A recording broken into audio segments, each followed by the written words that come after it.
But we're doing the best we can. I had to restart my computer, so we're here now though. Today is November 12th, 2024. Welcome back in, everybody. Another week of the streams going on, and tonight we're going to be talking about building a support system as a music maker. Something that you might have experience with, something you might not have experience with. And by support system, I basically just mean a community of people around you, whether it be friends, family, other music makers, other creatives in other spaces. Technically fans would count as a support system, but it's just anybody that directly supports you and what you do, whether it's emotional support or monetary or anything like that, or both, which is kind of like the goal of making music to an extent. Obviously, we make music for ourselves and we do it because we love it, but at the end of the day, it always means a lot to get good positive feedback and just get that support from other people. I've always looked at my experience as quite an interesting one. I never really have had a ton of direct support from a ton of people around me. I've had indirect support, of course. But as far as being diehard fans of what I do, if my friends or family saw my stuff, they're not really diehard fans of what I do. They do support, but it's a difference between someone that's going to invest in your stuff versus someone that's just kind of a passerby, or someone that just is a casual, maybe just a casual viewer of what you're doing. So there's different levels to it, but what I wanted to do tonight was kind of break down some ways that you can actually build a support system if you don't have one, or if you have one, maybe how do you strengthen that support system. So some of the points we're going to cover, and I actually found an awesome article that is a LinkedIn forum, and it's actually a community-based forum with a lot of different people in music and just independent artists and things like that. And they actually built this forum of different ideas and different points that will help you hopefully build that support system. So here's some of the ones we're gonna cover tonight.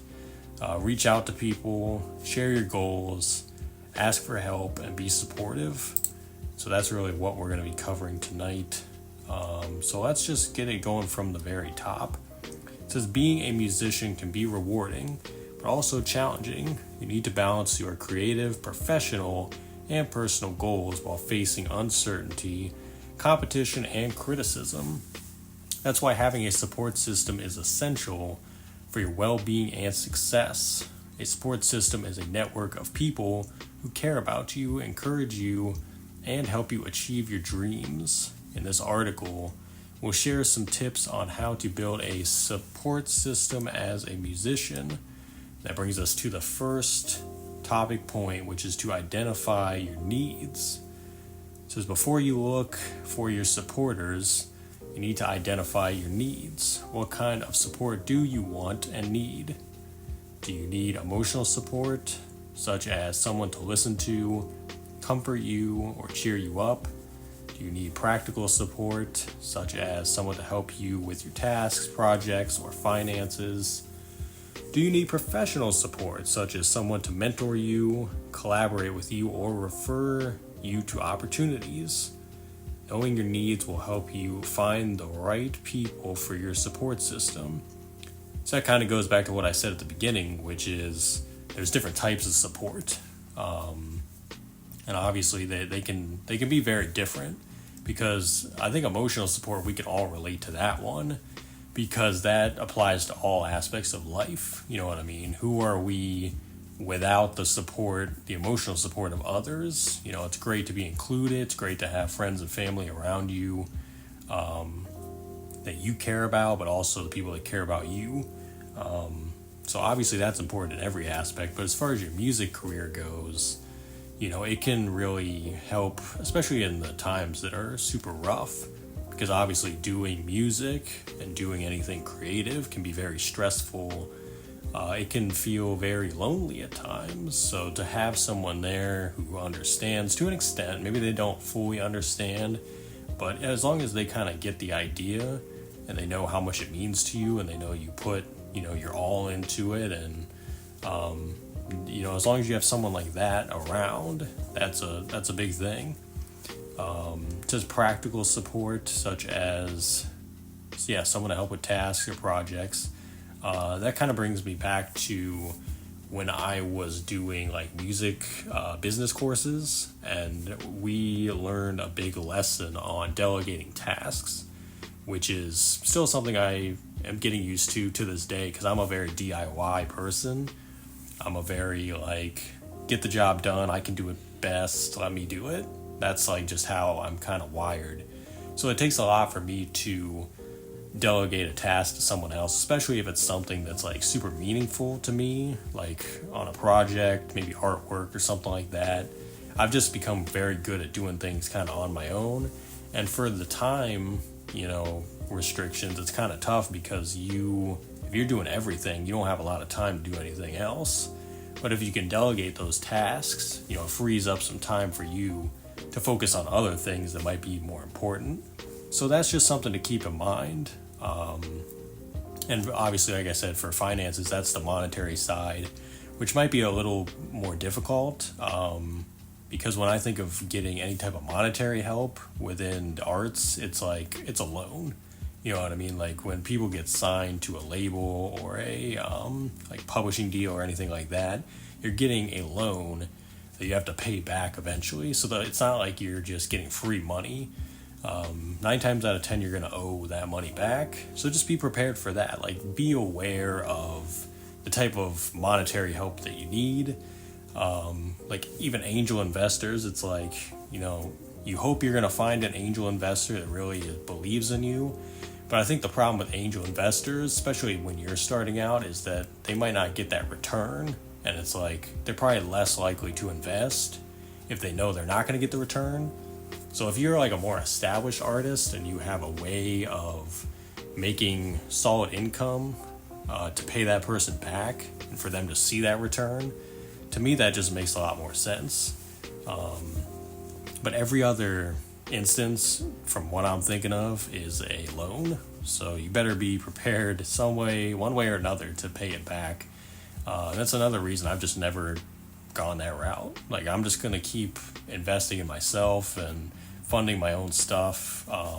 And that requires a lot of hustling and a lot of planning, because again, you're doing it all on your own. But I would rather not owe anybody. That's just me. That's just how I think. Professional support, like a mentor, super important. I've never had a direct mentor. I've had people that are kind of indirect mentors for me, people that I have looked up to from afar, like people on YouTube, or even my favorite music makers and producers and artists. Those are indirect mentors. I think direct mentorship is someone that is really showing you the ropes, hands on. It could be a manager, it could be a longtime friend or family member, or someone you just met within the industry that has been helping you out. And to me, a mentor isn't somebody that you pay, because again, that kind of goes with they're only helping you because you're paying them.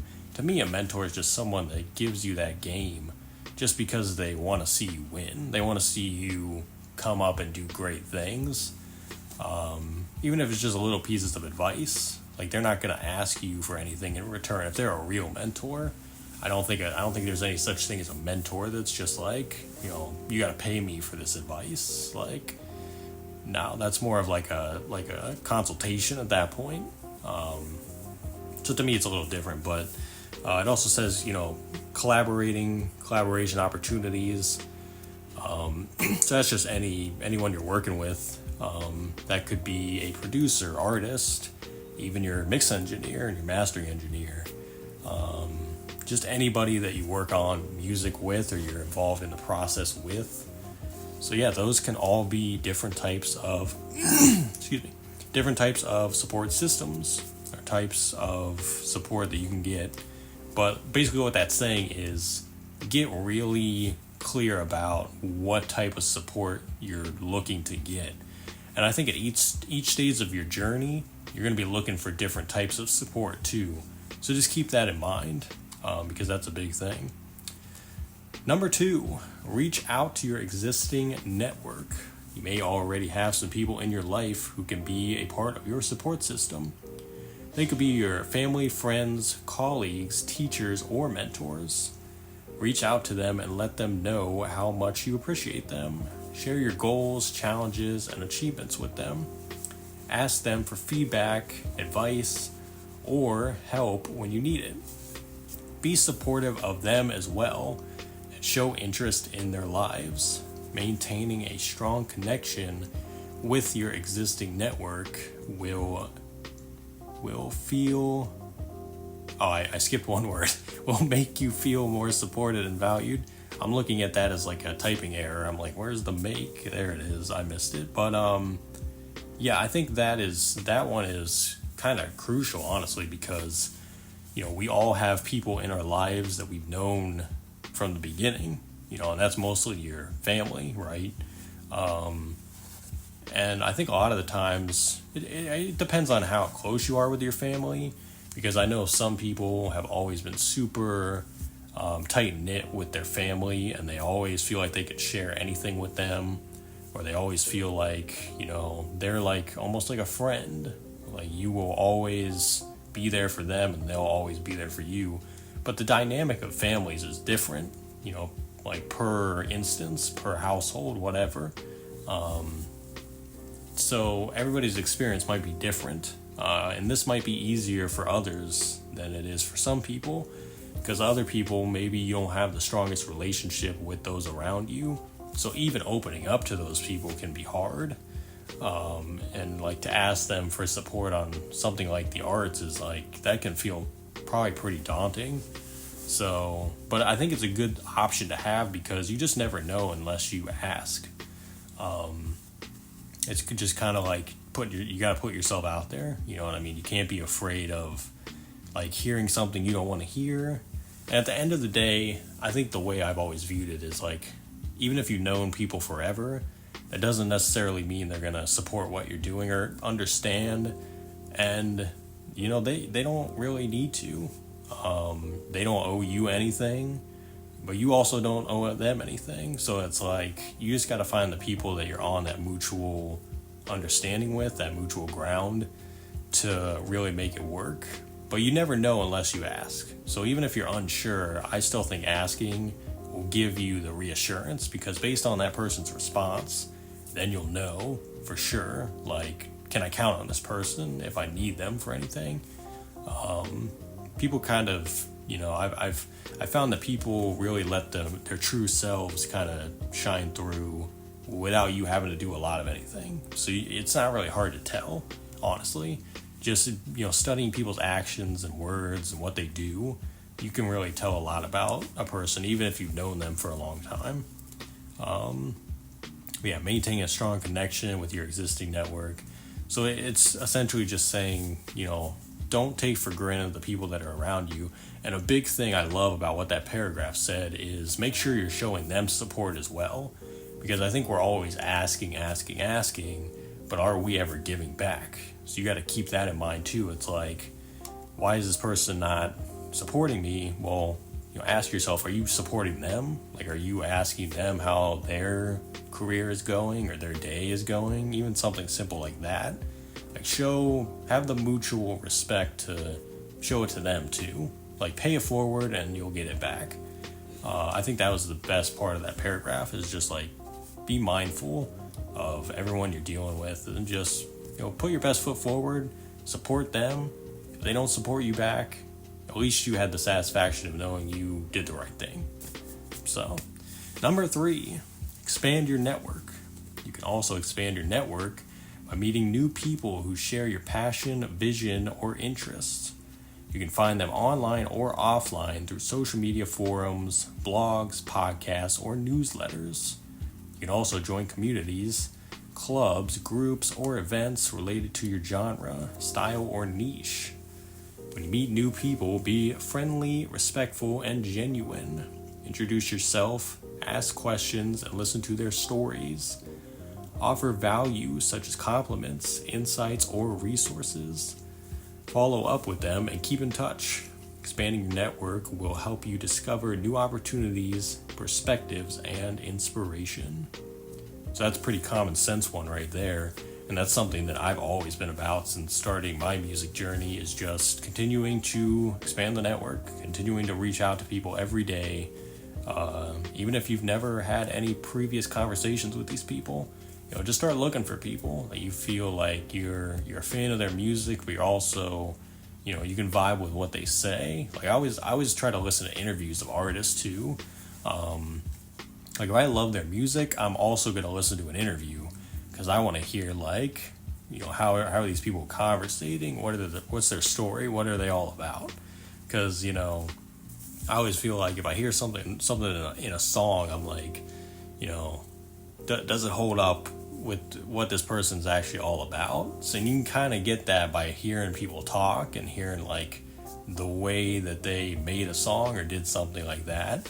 And if they don't have interviews, maybe I'll hop on a call with them. That's why I do those like introductory calls when I'm working with an artist. It's because I want to know more about them as a human being. So that way I can see what are their values? Or is this going to be a good match to work with this person? It's just important things like that. And just having conversations. Don't be a robot. Everybody approaches it from the robot mentality, or the machine mentality. You got to interject your personality into what you're doing, so that way people will know what you're all about. And like we just said about your existing network, it's the same with when you're trying to meet new people. You really got to ask yourself, am I putting my best foot forward so that way I can get the right type of people to come my way? And you'll know if you're doing a good job because you'll have a lot of awesome collaborators coming your way through all different means and all different avenues. But yeah, it's there's so many ways you could do it. If you're more of a social person, maybe you go to a mixer or a event, concert, whatever. You're gonna start talking to people, start conversating with people.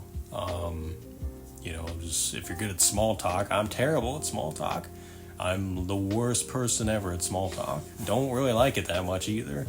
But if you can get in, start a conversation with some small talk, go ahead. That wouldn't be the route I would go. I'm more of an emails, DMs guy, maybe a voice message guy. That way I can really think about what I'm gonna say. What's this icebreaker? You know what I mean? But yeah, that just comes down to you as a person. What do you feel is best? But your goal is to really attract the people that are like-minded like you. Don't just talk to anybody, because that doesn't do you any good. Really study. I don't want to say study people. That's kind of weird. But study, the type of people you want to work with, and just kind of observe what they're doing and how they move, and just say, should I reach out to this person? And if the answer is yes, then just figure out how to reach out to the person. And again, just why, ask yourself why. Why do you want to work with this person? There has to be levels to the relationships that you're trying to forge and you're trying to create. So that's the biggest thing, I think. Number 4, seek professional help. Sometimes you may need more than the support of your network. You may need professional help from experts such as coaches, counselors, therapists, or consultants. They can provide you with specialized guidance, tools, and strategies to overcome your challenges and reach your goals. They can also help you cope with stress, anxiety, depression, or other mental health issues that may affect your well-being and performance. Seek professional help when you feel overwhelmed, stuck, or in a need of change. Seeking professional help will help you improve your skills, confidence, and happiness. To me, this is directly tied into that therapy stream that we did a few weeks ago. I think it was a month ago at this point, the music therapy, where, it's more about, you're looking for somebody that really knows what you're going through as a creative, because it's a little different than, what you're going through at an office job. The lanes are different, I think we all go through similar things as human beings, but it can kind of vary based on what our day-to-day lives look like. So the day-to-day life of a painter is a lot different than the day-to-day life of an insurance person. You know what I mean? It's just pretty obvious. So you're going to want to try to find people that really know what you're going through. So I would refer you to go watch that Musicians Therapy stream that we did like a month ago, because that breaks this down a ton in a lot more layers, where you're able to get some more tools on like how to find those types of people. So I won't like rehash that whole topic, but essentially, you know, it's just like if the people around you can't really help you, and you know, like this might be a little more serious, or maybe I need an unbiased perspective, then you seek professional help to some degree. And there's things like BetterHelp.com, which I mentioned in the therapy stream. So there's online help. There's other forms of, you know, seeking this type of professional guidance. So just do your research on that. But I'm going to refer you to that stream, because that is basically this whole paragraph times 20 in a whole stream. But I definitely think it's cool they mentioned that in here. So number 5, and this is the last, actually no, there's 2 more, I lied. This is one of the last bigger ones. Number 5, be your own supporter. Finally, you need to be your own supporter. You need to believe in yourself, your talent, and your vision. You need to acknowledge your strengths, celebrate your achievements, and learn from your mistakes. You need to set realistic goals, plan your actions, and track your progress. You need to take care of yourself physically, mentally, and emotionally. You need to be kind to yourself, compassionate, and forgiving to yourself. Be your own supporter, and you will feel more motivated, resilient, and fulfilled. So there you go. I mean, that's a reminder I think everybody needs to hear from time to time, even me. Because I've always felt, well, not always, but really I'd say a couple years into music making is really where I realized the importance of that, where it's like, I gotta go 100,000% hard for me, because this is my journey at the end of the day. Like, nobody else is gonna do this work for me. Nobody's gonna be there at the end of the day more than me. So I just made that decision to put all the chips on what I was doing. And some days I don't believe in what I'm doing. Some days it's a lot more difficult than other days. But overall, I still feel that knack of like, yeah, this is exactly where I need to be. And I believe in what I'm doing, and I know that what I'm doing can help people. So you really got to get on good terms with yourself, which unfortunately a lot of people, it seems, are not on good terms with themselves for whatever reason. We're in a society that teaches you to, I don't want to say hate yourself, but honestly, kind of teaches you to, you know, not like yourself that much. You have to buy a product to improve your looks, or you got to do this, and then your life will be better. Like everything about capitalism in general is like, buy this to improve your life because your life sucks right now. That's pretty much what all of it is telling us. But it's all BS, like straight up. You know, you gotta really cut that stuff out at the end of the day and just be like, this is my one chance at where I'm at now. No idea what's gonna happen after this life is over.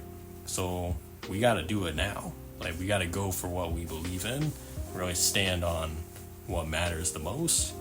And I'm not going to get all preachy here. I just want you to know, like, that's really what this is saying, is you got to really double down on being at peace with what you're trying to do, and just be at peace with yourself, and just know, like, you have a purpose and you have a real meaning for being here.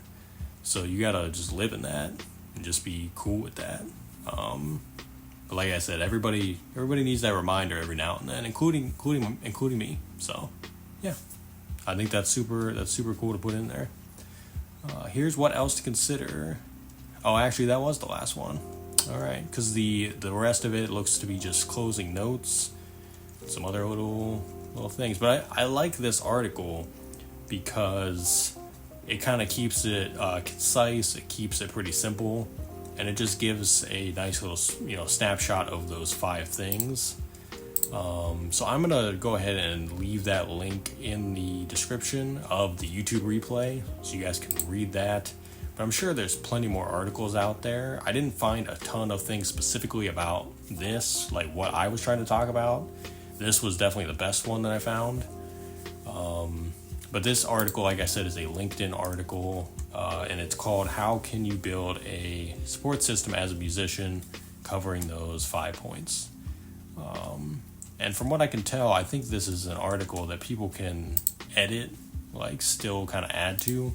So you never know. This might end up getting a new revised version soon, or maybe someone will add to it. And if you look on the right side of this page, whenever you open it, you'll see other people kind of giving their opinions on it, kind of giving their takes on, finding support in the music industry or cultivating relationships and things of that nature. So that was kind of cool too, but it's not a super in-depth article. But like I said, I'm sure there's a ton more out there that you guys can find and check out. But I hope that definitely, did something for you and kind of gets the wheels turning on how can you build that support system? How can you kind of seek out the right people for you? And I wish you the best of luck on that because it is important. But when you start doing it, it feels a lot better than when you're just starting out with no one. Let's just say it's you. Maybe it is just you. As long as you have you at the end of the day, you're going to be fine. But having those other people there can always help out. So, but that was building a support system. Like I said, watch the YouTube replay and you'll see that link. So definitely check out the article. So our next 2 streams are going to be on Mondays because the next couple Tuesdays I am booked doing other things. So the next one is going to be on Monday the 18th. So next Monday. And it's going to be about starting a music podcast. If you're not familiar, I host a show called the Proven Knowledge Podcast. It has artists, producers, engineers, other creatives in the music field. Been doing that for almost 5 years now.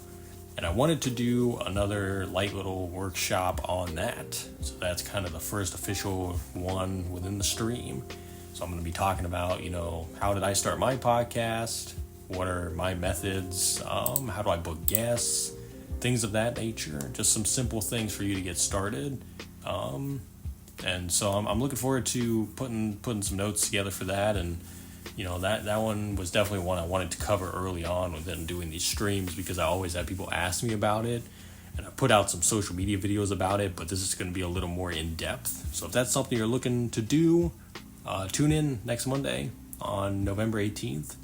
But again, I got to say, thank you guys for tuning in tonight.